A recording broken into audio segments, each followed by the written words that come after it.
Okay. So Mahendra Singh धोनीच्या बाबतीत आपण म्हणत होतो की त्यांची फिलॉसॉफी क्लिअर आहे त्या व्यक्तीची स्वतःच्या बाबतीत, की व्हाईस कॅप्टन हा बाय डिफॉल्ट संघाचा उपकर्णधार असतो. त्याच्यामुळे महेंद्रसिंग धोनीच्या शॅडो मधून बाहेर पडून गेला हंगाम पहिला होता 2025चा, जेव्हा मोठ्या ऑप्शनच्या प्लॅनिंग मध्येही धोनीचा सहभाग मर्यादित होता. ती ऋतुराज आणि फ्लेमिंगची टीम होती. ती तेव्हा फसली. आपण उर्वरित हंगामात बघितलं, ती जी चेन्नई सुपर किंग्सची तावून सुलाखून बाहेर पडलेले अत्यंत अनुभवी, ज्याला आपण विनोदाने डॅड्स आर्मी म्हणायचो, तिथून तीच त्यांनी नवीन काही चेहरे आणून आर अश्विन सारखे तो प्रयत्न केला, पण तो फुल ऑप्शन नंतर फसला. राईट. त्याच्यामुळे त्यांनी मागच्या वर्षी सुरुवातीलाच तो फिलॉसॉफी बदलली आणि यावेळेस एक पाऊल पुढे जाऊन फ्युचरसाठी इन्व्हेस्ट केले खेळाडू. तू जसं आपण मागच्या लाईव्ह मध्ये बोललास तसं म्हणलं होतास की हा सीझन त्यांचा इन्व्हेस्टमेंटचा आहे. राईट. सो मला असं वाटतंय की इथे चुकण्याचा प्रश्न नाहीये. मुद्दा जर अख्ख्या मॅनेजमेंटचा प्रश्न असेल ना, की आपण 10वी तरी चालेल, पण आपण पुढच्या वर्षी प्ले मध्ये तरी नक्की आरामात पोहोचायला पाहिजे, अशा फक्त जेव्हा संघ हारतच जातो ना, तेव्हा या सगळ्या गोष्टींचा विचार एवढ्या रॅशनली करणं बाजूला पडतं. आणि दुसरा मुद्दा तू जो म्हणलास ऋतुराजचा, तर ऋतुराजला या परिस्थितीमध्ये जेव्हा ऋतुराज, संजू सॅमसन, शिवम दुबे आणि आता 2 सामन्यांमध्ये चुणूक दाखवल्यानंतर सरफराज खान यांच्यावर सगळ्या फलंदाजीची मदार आहे, त्यांना ती तारून न्यायची. तर या चौघांमध्ये जसं आज सामना हरल्यानंतर ऋतुराज म्हणला की मी जबाबदारी घेतो, मी जास्त धावा करायला हव्या होत्या सुरुवातीला. राईट. पण ही जबाबदारी घेणं चांगलं आहे. त्याच्यापेक्षा संघाचा भार उचलला ना तर जास्त फायदा होईल. आणि त्याच्यामुळे जर ऋतुराजचे रन्स यायला लागले तर चेन्नई सुपर किंग्स आत्ता जसा वाटतोय ना संघ अत्यंत विस्कळीत, कुठेच कॉम्पिटेटिव्ह वाटत नाहीये का, ते होणं थोडं कमी होईल असं मला वाटतं. जिंकायला सुरुवात झाली तर त्यांच्या दृष्टीने चांगलंच आहे, पण अदरवाईज ते नाही. तर आता चेन्नई सुपर किंग्स आणि केकेआर हे म्हणजे जेवढे आरसीबी आणि पीबीकेएस टॉपला स्ट्रॉंग वाटतायत ना, तेवढेच कन्सिस्टंट कदाचित खालचे 2 हे संघ होतील की काय असं वाटतंय ना.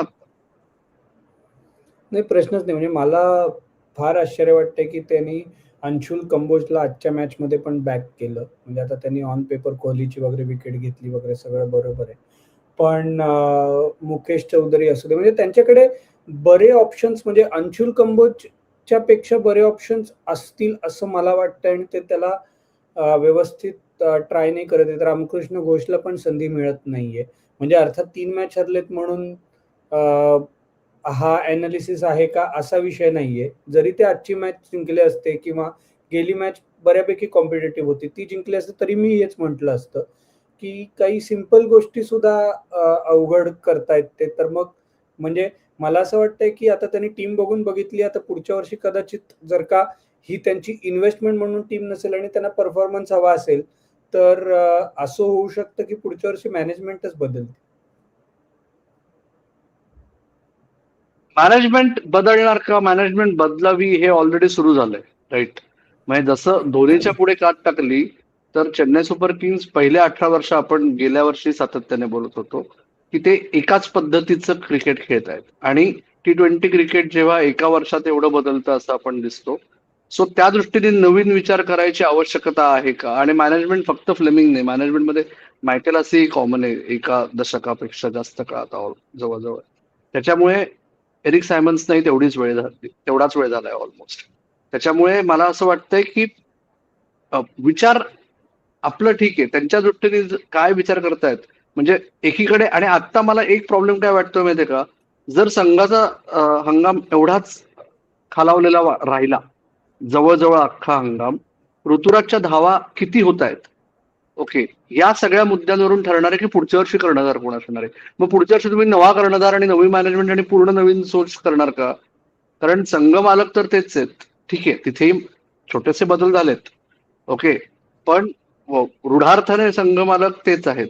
त्याच्यामुळे ती सगळी फिलॉसॉफी कशी मॅच करायची आणि त्यातनं संघ व्यवस्थित बांधणी केल्यानंतर त्या संघाकडून कामगिरी काढून घेणे.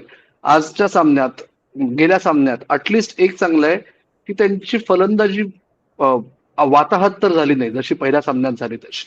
राईट. प्रशांत वीर मध्ये इन्व्हेस्ट केलं, त्यांनी चुणूक दाखवली आज फलंदाजीमध्ये. ती एक मोठी जमेची बाजू आहे त्यांच्याकरता. आयुष मात्रेंनी पुन्हा एकदा सुरुवातीला दाखवलं. आज लगेच फसला तो भुवनेश्वर कुमारला. पण त्यांनी सुरुवात तर चांगली झाली आहे सीझनची त्याची. त्या याच्यात हे जर 2 गडी भरवशाचे एकटे त्यांचे जे आहेत ना, संजू सॅमसन आणि ऋतुराज गायकवाड हे जर चालायला लागले तर संघाच्या दृष्टीने खूप फायदा होईल. कारण जसं आज आरसीबीने झालं की पार स्कोर पुरेसा नसतो आजच्या काळात या अशा फ्लॅट डेक्सवर. पार स्कोरच्या 20 ते 30 रनचं कुशन लागतं. जे आरसीबीने करून दाखवलं शेवटच्या 2 षटकांमध्ये. त्या अंशुल कंबोजच्या नोबॉल नंतर वेगळ्या लेवलला बॅटिंग केली शेवटचे 2-2.5 षटकं. त्याच्यामुळे मला असं वाटतं की ते करण्यासाठी चेन्नई सुपर किंग्सला त्या दोघांनी चालल्याशिवाय गत्यंतर नाही. प्रश्नच नाही. मला एक दुसरा प्रश्न दुसऱ्या टीम बद्दल विचारायचा आहे आता, ते म्हणजे कलकत्ता नाईट रायडर्स. म्हणजे अजिंक्य राणेची जी प्रेस कॉन्फरन्स झाली किंवा त्याचं जे स्टेटमेंट आलं ती मॅच हरल्यानंतर, की लोक माझ्यावरती जळतायत आणि मी माझं बघून घेईन, लोकांनी माझी काळजी करण्याची गरज नाहीये.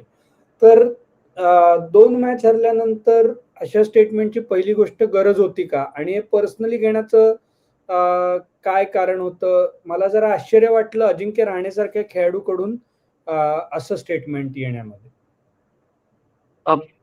तो प्रश्न असा होता की तुझ्या कामगिरीचं काय? ओके. आणि त्याच्यावर त्याने सांगितलं की माझी कामगिरी 2023 पासून चांगली आहे. त्याच्यावर स्टॅट्स काढले गेले. त्याला काय म्हणायचं होतं ते आता पुढच्या वेळेस जेव्हा तो बोलेल तेव्हा जर त्याने स्पष्टीकरण दिलं तर. ओके. मुद्दा असा आहे, अजिंक्य रहाणे आत्ता या स्टेजला आहे. जसं पहिल्या सामन्यातही मुंबईत झालं. त्याला मीच विचारलं की मुंबई क्रिकेटमध्ये बरीच कुजबूज होती गेल्या काही वर्षात, सॉरी गेल्या काही महिन्यांमध्ये तुझ्या बाबतीत. सो तू त्यांना शांत केलंयस का 40 बॉल 68नी? ओके. त्याच्यावर तो म्हणला की लोक गेली 20 वर्ष बोलतायत माझ्या बाबतीत. त्यांना जे बोलायचं ते बोलू दे. मी माझं काम करत राहतो. मला मजा येते. मी व्यवस्थित करतोय. असं तो तेव्हा बोलला होता. तर अजिंक्य रहाणे अचानक जो गेली 2 दशकं फर्स्ट क्लास डेब्यू होऊन आता होतील पुढच्या वर्षी, जवळजवळ 2 दशकं जो कायम हातचं राखून बोलणार आहे. जेव्हा बोलायची आवश्यकता आहे तेव्हाही तोंड न उघडणारा अजिंक्य रहाणे एकदम एवढा अग्रेसिव्ह का झाला? एवढाच मुद्दा आहे त्याच्यात. ते जे पोस्ट आहेत त्याच्यावरून जाऊ नका. पूर्ण वाचा जे जे तो बोललाय ते. म्हणजे तो कॉन्टेक्स्ट नीट समजेल. आणि दुसरी गोष्ट फ्रस्ट्रेशन, डेस्परेशन या सगळ्या गोष्टी यातनं कदाचित त्याची झालर आहेच त्याला. तेच समजतच आहे. पण कर्णधारांनी एवढ्या लवकर संयम सोडणे हे संघासाठी नक्कीच हितावह नाही. तुझं तुझं काय रिडिंग आहे? कारण तू त्याला ज्युनियर क्रिकेटमध्ये बरंच बघितलंयस जेव्हा तू फील्डवर असायचंस तेव्हा.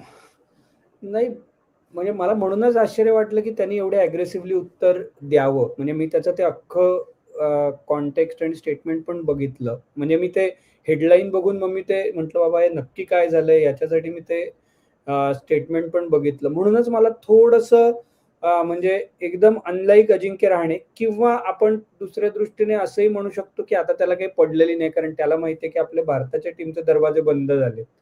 त्याच्यामुळे जे आहे ते इथेच आहे. त्याच्यामुळे मी आता बिंदास उत्तर देऊ शकतो, किंवा थोडीफार त्यांनी कॉमेंट्री केली असेल आता आधी वर्ल्ड कपच्या वेळी वगैरे, त्याच्यातनं पण त्याला जरा तो मोकळा झाला असेल बोलण्याच्या बाबतीमध्ये आधीच्या तुलनेमध्ये.